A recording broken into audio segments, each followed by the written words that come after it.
ఇవాళ నేను ఒకటి చెప్తాను, జాగ్రత్తగా వినండి, ఓకేనా? సో మీకు అన్ని నార్మల్గా అనిపించవచ్చు, కానీ మీ బాడీ లోపల ఇంకో స్టోరీ జరగచ్చు. ఓకే, సో మీరు కనుక ఎక్కువగా షుగర్ లేదా రిఫైన్డ్ కార్బ్స్ అంటే మైదాతో చేసిన ఎక్కువగా తీసుకోవడం వల్ల ఏంటంటే బ్లడ్ షుగర్ స్పైక్ అనేది అవుతుందన్నమాట. సో దాన్ని కంట్రోల్ చేయడానికి ఇన్సులిన్ అనేది రిలీజ్ అవుతుంది, అండ్ ఓవర్ టైం అది సరిగ్గా పనిచేయకపోవచ్చు. అక్కడి నుంచే డయాబెటీస్ అనేది స్టార్ట్ అవుతుంది. ఓకే, సో దీంట్లో కాస్త భయపెట్టేది ఏంటంటే ఇది మనకి వెంటనే కనిపించదు. ఓకే, కానీ లోపల లోపల మన ఐస్కి, కిడ్నీస్కి, నర్వ్స్కి, ఇంకా హార్ట్కి చేయాల్సిన డ్యామేజ్ అనేది చేస్తుందన్నమాట.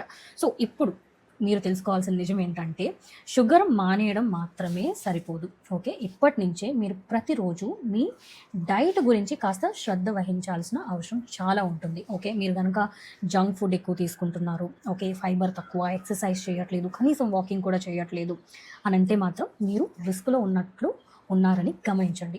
ఓకే, కానీ మీరు చిన్న చిన్న చేంజెస్ చేయడం వల్ల ఏంటంటే చాలా వరకు ఇటువంటి రిస్క్ని కొంచెం మీరు అవాయిడ్ చేయొచ్చు అనమాట. ఏంటంటే హెల్తీగా తింటాం, ఓకే, ఫర్ షూర్గా ప్రతి మీల్లోనూ ప్రోటీన్ ఉండేలా చూసుకోవడం, ఓకే, ఫైబర్ ఎక్కువ తీసుకోవడం, ఎక్సర్సైజ్ చేయడం.